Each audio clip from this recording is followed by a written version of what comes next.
Time for a road trip. Welcome to the depths.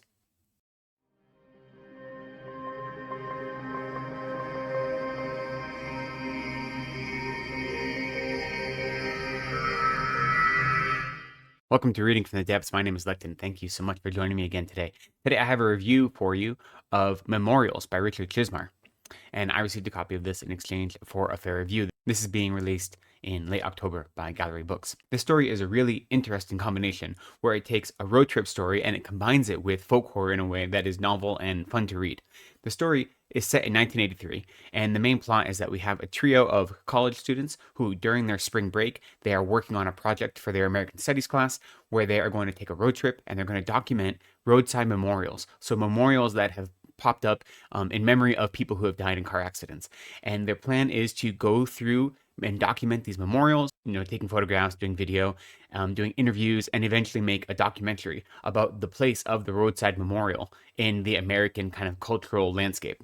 And you find out the main character, Billy, his parents died in a car accident about 1.5 years before the events of the story, so this is personal to him. But what happens as they begin this journey is they start finding these occult symbols drawn on a lot of the memorials, and they find more and more of this kind of what seems like nefarious goings on, and they don't understand it, and soon they start to think that maybe they're being watched, maybe they're being followed, maybe they're being hunted, and then the story progresses from there. It's set in the kind of backwoods of Pennsylvania and of Appalachia, if you will. And what I think it does well is it's definitely a road trip story, which is like its own genre of Americana and nostalgia. And it combines it with folk horror in an interesting way. So folk horror is generally concerned with the meeting of the wild and the tamed, or the meeting of the old ways and the new ways. But what's happening here as they discover these occult symbols, as they travel on all these back roads in numerous cities and towns, they realize that the boundary between the old ways and the new ways is flexible, that it's not one place that you're not supposed to transgress, but the boundary is moving with them. It is moving with these car accidents and with other things happening. So I think that's an interesting take on folk horror, which is usually about this transgression into the wild of the urban transgressing into the rural in some way. But here it has this combination of a moving, permeable boundary, which is a fun idea to play with. But I have to say, with that said, I didn't love this story. And the reason is the pacing. That is the sole reason. I went into it with high expectations. I first read Richard Chizmar with his collaboration with Stephen King in the Wendy's Mutton Box trilogy. And I liked that trilogy well enough. Of the three, the second one, Chizmar wrote on his own. And that was the weakest of the three. So I was a little bit dubious. But then I read his Boogeyman series, which I'm assuming is going to be a trilogy. There's 2 books right now. Chasing the Boogeyman and Becoming the Boogeyman. And I thought those were phenomenal. Those were really inventive. They're written as if they were true crime. He writes himself into the story. It takes place in his hometown. The first one is him as right out of college as a young writer. And there is a serial killer in his town that he starts writing about. And so a whole thing is written in the conceit of a true crime story. But it's all fiction.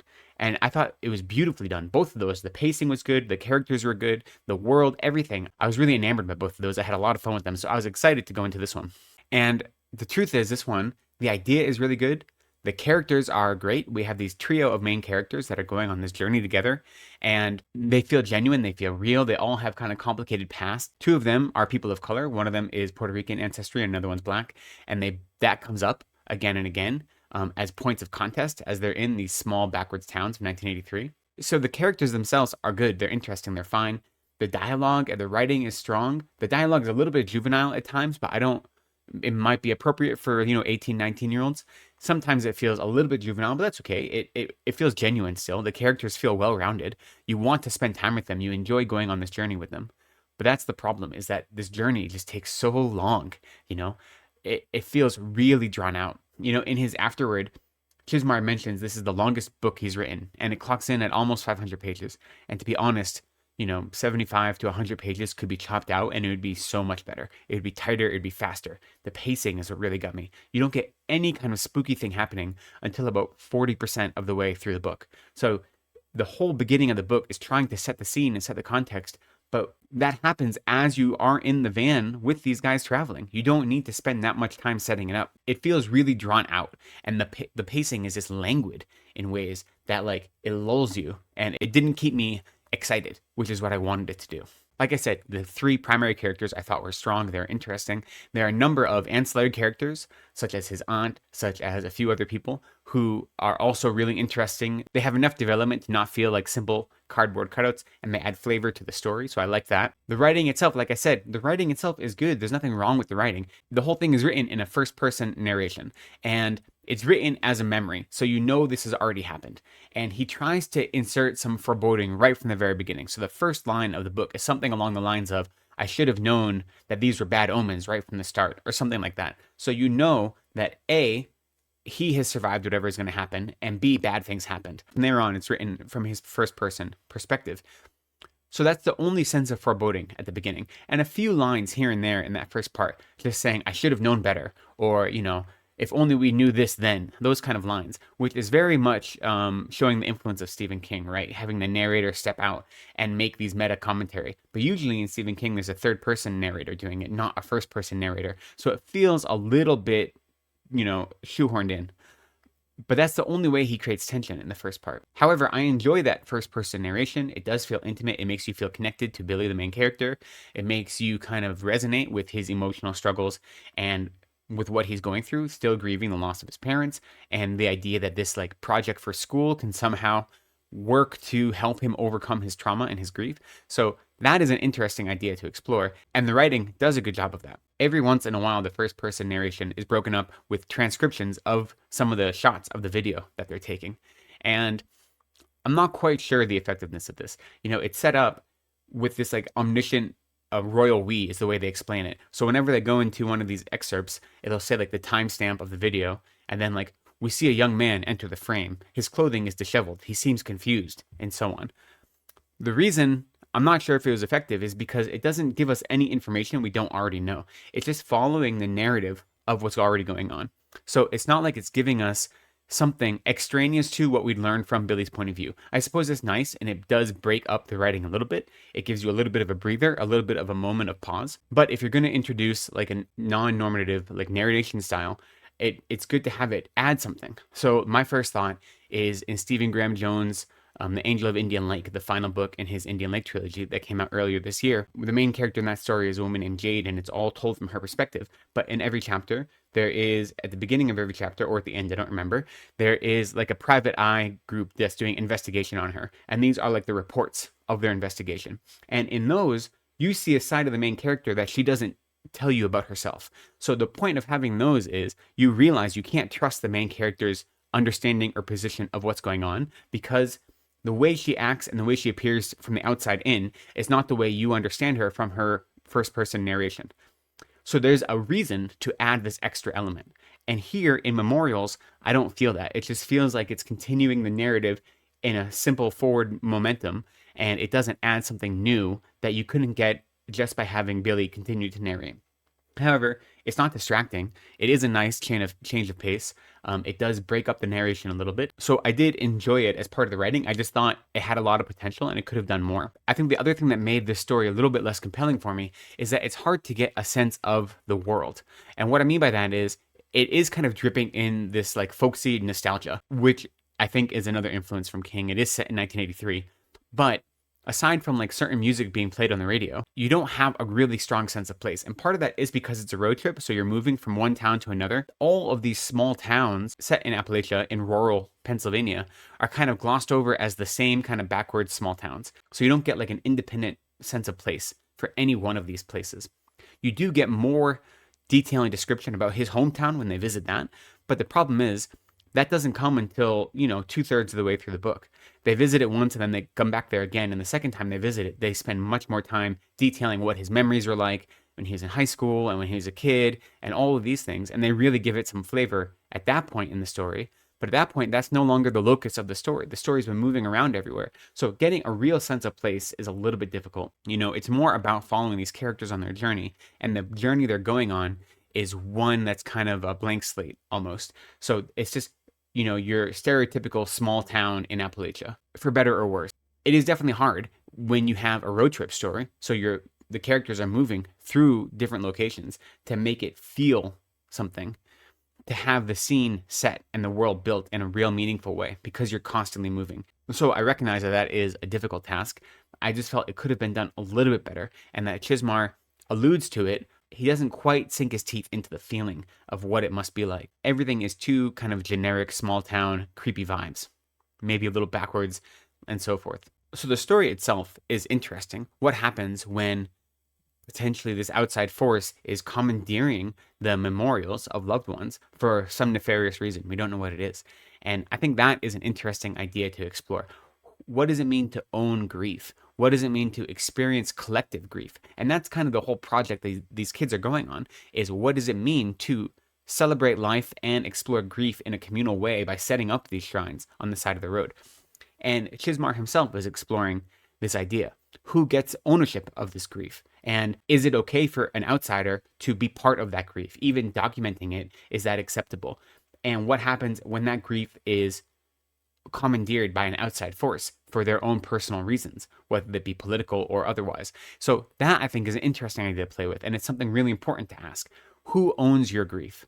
And what does it mean to overcome grief? Is this communal celebration of life and this communal grieving and catharsis, what does that do for the kind of soul of the American psyche? Like I said, the story has a strong Americana vibes, and what does it mean for those vibes to be pervaded by these monuments of grief? And what's the difference between a memorial that is a cathartic grieving process versus one of celebration of life? These are ideas that are explored, some directly, some indirectly, and that, I think, is a fun thing this story gives us to think about. The story itself, I think, is fine. I think the way it ends is fine. It makes sense in the story.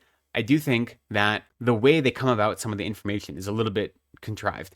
It is 1983, so they don't have the internet, and they happen to so they have to go to libraries and do this research to try to figure out what they're up against. The way they find information just feels a little bit too easy. Yet, the way they use their information, I think, is well done. The one kind of difficulty is that since it's done with this first-person narration, the way they're constantly moving and they kind of tumble into the climactic scene, and the way they approach it, the way they navigate it, and the way things play out, you don't get a lot of explanation of the why behind the kind of occult happenings, because they're experiencing it firsthand. So you understand the results, but not the cause. And only in the afterward does he kind of explain, after the main climactic scene, this is what I've learned. And that feels like a little bit of a cop-out. I don't know how that could have been introduced earlier on without feeling too contrived or ham-fisted. It does feel like Chizmar doesn't kind of give you breadcrumbs along the way, not enough of them, at least. And so he's left at the end to have this somewhat exposition dump in the final chapter or in the afterward, as it may be. It's fine insofar as that main climactic scene and what they're building towards. There is a sense of dread and a sense of not knowing and a sense of being scared and a sense of not having the answers that is effective, right? It creates an effective tone. It makes it feel more real in that way. If they had, the full answers of what the history was and how to deal with it and the reasons for it, then it would be much less scary, right? So I appreciate that he doesn't give you all of that information, but then the way he does reveal it just feels like a little lazy. So if you can't tell, I was a little disappointed with this story. I do like Richard Chizmar's writing. I think his writing is strong. I think his ideas are really strong. I think his kind of creative impulse is quite strong in the way he frames a story. The idea of combining this road trip Americana story with the folk horror modality of storytelling and the occult, I think, is a really smart idea. I really appreciated it. This constantly moving border between the old ways and the new ways and what it means to transgress that border was a really fun thing to explore. I just think the pacing got a little better from here. I think that, like I said, maybe 100 pages were chopped off this, and it would have been tighter, it would have been faster, and you would have felt more frantic, because the whole time you don't feel frantic. You feel lethargic. You feel terrified that someone is watching you, someone is looking over your shoulder, you might be hunted, but let's just camp out for the night and see what happens tomorrow morning.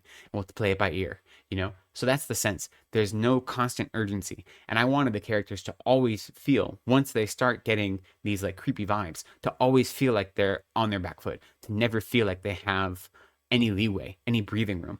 And he just gives you a lot of breathing room. So it disappointed me a little bit. But if you do like other things Chizmar has written, if you like the idea of road trip stories, if you like folk horror and the occult, I think there is a lot of fun here. I think the idea of exploring what it means to have communal grief and how that communal grief can be weaponized either against a town or against an individual is an interesting thing to explore. So there's definitely interesting ideas. There's good writing, there's good characters, and there's overall an interesting story. So there's definitely a lot of fun here.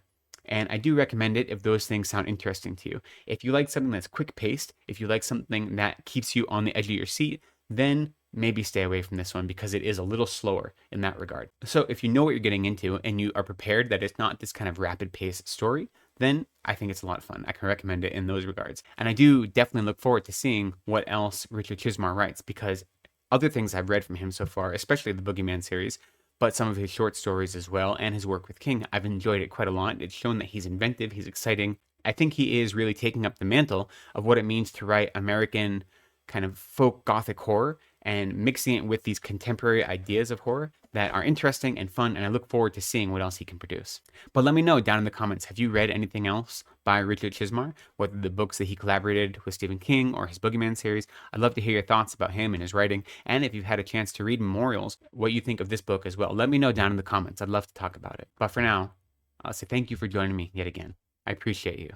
Be kind to yourselves, take care of each other, and go slowly.